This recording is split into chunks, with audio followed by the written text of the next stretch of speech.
My neighbor borrowed $4,000 of my kitchen gear, poisoned my cat, and told the whole street I was crazy. When I confronted him, he had the audacity to say, "You should try being a more considerate neighbor." I didn't say a word. That was 9 months ago. This morning, he was screaming about his partner while the cops dragged him away in cuffs. I laughed at my neighbor's joke, so he ruined my life. When Brad moved in next door, I thought he seemed friendly, the type to put your bins out without you asking, to buy you your favorite ice cream at the store just because. So when he knocked on my door asking to join my barbecue, I said yes. I knew what it was like to be the newbie in a neighborhood. Plus, I was eating alone anyway. We laughed at each other's jokes and agreed that the Knicks were better than the Lakers.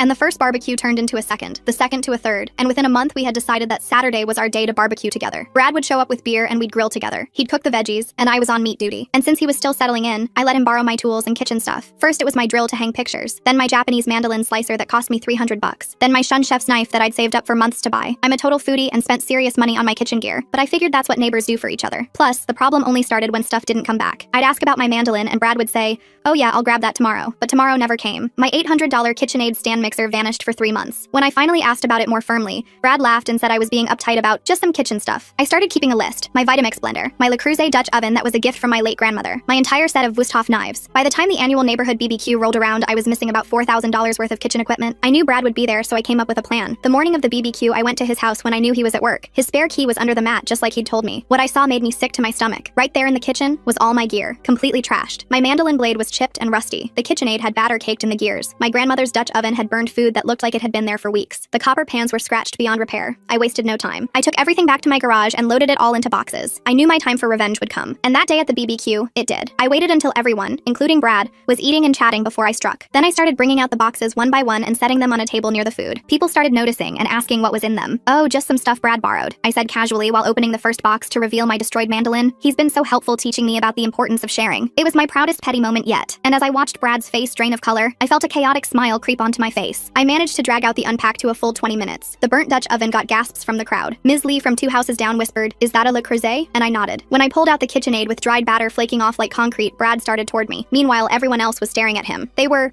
like that when I borrowed them," he stammered in his usual pathetic voice, but nobody was buying it, not even me. But I didn't say anything, just smiled. I figured that Brad had suffered enough already, and I was right, because Brad's face turned red and he stormed off muttering about stuck-up neighbors and their precious things. The BBQ continued without him, and several people offered to help me see if any of my stuff was salvageable. I thought that was the end of it, but 2 weeks later, I got a notice from the city. It was about BS violations on my property. Apparently, my fence was 2 inches too tall. My shed was 3 feet too close to the property line. My deck didn't have the proper permits from when the previous owner built it. The fines totaled $12,000. I instantly knew Bede was behind it, but I didn't get mad, because I could afford the fines. But there was one thing Brad couldn't afford: his illegal Airbnb basement getting shut down. I discovered Brad's basement operation through pure accident. My cat had gotten out one evening and I was searching the neighborhood with a flashlight when I noticed something odd. Cars kept pulling up to Brad's house at all hours, different people going in